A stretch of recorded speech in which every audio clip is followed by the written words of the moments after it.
No matter where you are, you guys can do this. Let's do smoky honey, lemon and thyme chicken. But first, let's go to the garden.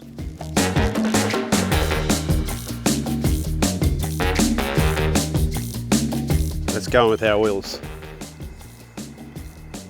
Let's go in with our herbs. We've got some lemon thyme and some normal thyme. Next, our chicken thighs. I've made a little seasoning here of chili, tiny bit of cumin and some salt. Let's get our lemon and some reconstituted limes that I've dehydrated. Now I've got a lot of sour and the caramelised texture of the butter and olive oil against the chicken and that lemon and thyme. You've got these great aromas. Our secret ingredient today, let's smoke our comb. This is just burr comb off the top of the hives. Righto, we are done. Oh man, that's got it all going on. Sweet, salty, sour from the lemons. Cracker.